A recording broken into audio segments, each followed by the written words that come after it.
नमस्कार मित्रांनो, मायक्रोबायोलॉजी मराठी चॅनलमध्ये आपले स्वागत आहे. तर या व्हिडिओमध्ये आपण जे काही ट्रान्सफॉर्मेशन होतं वेस्ट एखाद्या रिसोर्समध्ये आणि बायोमास कंपोस्टिंगची पॉवर काय आहे ते आपण या व्हिडिओमध्ये पाहणार आहोत. तर याच्यामध्ये एक पोटेन्शियल असतं जे की ऑर्गॅनिक वेस्टला एका सस्टेनेबल व्हॅल्यूमध्ये क्रिएट करणं किंवा कन्वर्ट करणं ते आपण या व्हिडिओमध्ये पाहणार आहोत. तर जे काही बायोमास आहे त्याच्या वेगवेगळ्या जे काही इफेक्टिव्ह कंपोस्टिंग टेक्निक आहे त्याचे टाईप्स वेगवेगळे आहेत, त्याचे सोर्सेस वेगवेगळे आहेत. सोर्सेसचा जर विचार केला, ऑर्गॅनिक मटेरियलचा जर विचार केला तर त्याच्या दोन कॅटेगरीज आपल्याला पडलेल्या पाहायला मिळतात, ग्रीन आणि ब्राऊन.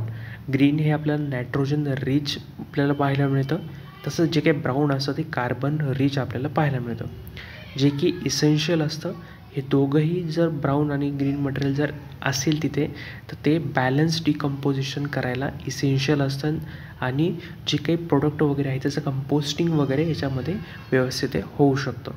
तर कॉमन ग्रीन मटेरियल्समध्ये जर आपण पाहिलं त्याच्यामध्ये व्हेजिटेबल पील्स असतील, फ्रूट असतील किंवा जे काही ग्रीन जे काही आपले झाडं वगैरे असतील, पाचोळा असेल किंवा फ्रेश लीव्ज असतील किंवा जे काही अजून टी बॅग्स वगैरे असतील किंवा मॅन्युअर असेल ते आपण याच्यामध्ये ग्रीन मटेरियलमध्ये आपण पाहतो.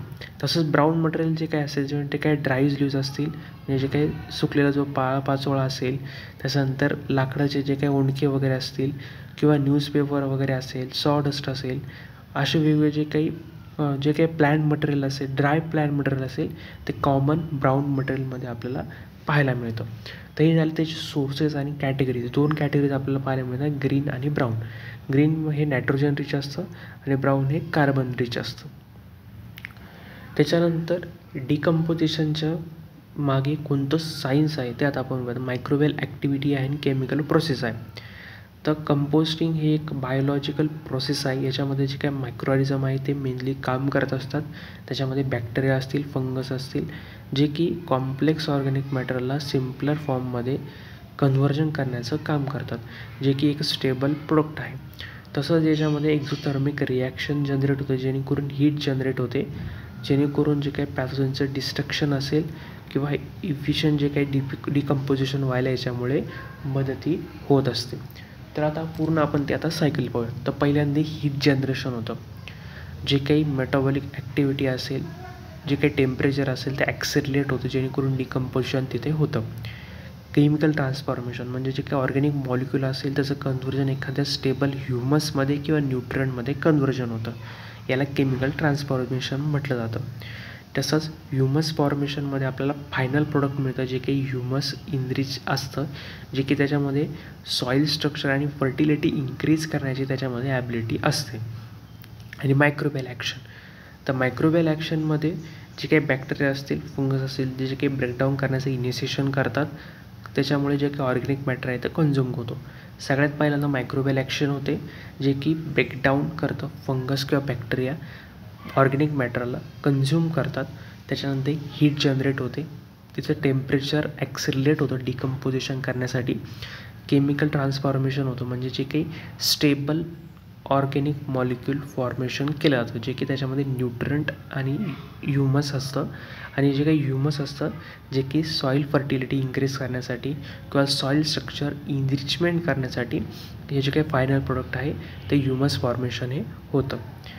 तर हे जे काही ऑप्टिमाइज कंडिशन असेल, ही जी काही सायकल आहे जे की इफेक्टिव्ह आहे कंपोस्टिंगला आणि रॅपिडली आहे, जेणेकरून nutrient rich soil abundant create आपण याच्याद्वारे कन्वर्ट करू शकतो. तर जे काही कंपोस्टिंग आहे त्याला मॅनेज करण्यासाठी 3 मेन प्रोसेस आहे, म्हणजे टेम्परेचर, मॉइश्चर आणि एरिएशन. हे जर 3 मेन कंपोनंट जर तिथं प्रेझेंट नसतील तर जे काही डिकम्पोजिशन आहे, ॲक्टिव्हिटी आहे, मायक्रोबेल ॲक्टिव्हिटी असेल, केमिकल ट्रान्सफॉर्मेशन असेल, ह्युमस फॉर्मेशन होणार नाही.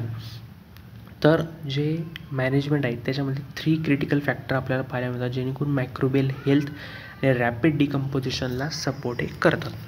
तर टेम्परेचर कंट्रोल जर आपण पाहिलं तर मेंटेन आयडियल टेम्परेचर आपल्याला जर आहे तर 130 ते 160 डिग्री फॅरेट किंवा 55 ते 70 डिग्री सेल्सिअस आपल्याला पाहिजे असतं, जेणेकरून ग्रीन आणि ब्राऊन रेशो हे व्यवस्थित मेंटेन राहील, बॅलन्स राहील. जर याच्यामध्ये जर जास्त प्रमाणात जर कमी प्रमाणात लो टेम्परेचर जर असेल तर त्याच्यामुळे डिकम्पोजिशन स्लो होतं आणि हाय प्रमाणात जे जास्त प्रमाणात जर टेम्परेचर असेल त्याच्यामुळे मायक्रोबियलची जी काही ॲक्टिव्हिटी आहे ती कमी होते आणि मायक्रोबियलची जी सेल आहे ती डायसुद्धा होऊ शकते आणि मायक्रोऑर्गॅनिझम हा डायसुद्धा होऊ शकतो. त्यामुळे टेम्परेचर कंट्रोल हे असलं पाहिजे. मॉइश्चर लेवल जर आपण विचार केला तर मॉइश्चर लेवल जर तिथं प्रेझेंट नसेल तर तिथं अनएरोबिक कंडिशन येईल आणि ऑर्डर तिथं जास्त प्रमाणामध्ये सुरू होईल आणि मायक्रोऑर्गॅनिझमला तेच मेन असतं जे की मॉइश्चर तिथे जर असेल तर मायक्रोऑर्गॅनिझमचं नीट ग्रो होऊ शकेल. वॉटर अवेलेबिलिटी जर तिथं असेल, मॉइश्चर असेल तरच तो तिथं ग्रो होईल, नाही तर तिथे ग्रो होऊ शकत नाही. आणि एरिएशन म्हणजे वेगवेगळ्या कालांतराने जे काही वीकली जे काही त्याच्यामध्ये ऑक्सिजन इंट्रोड्यूस केला पाहिजे.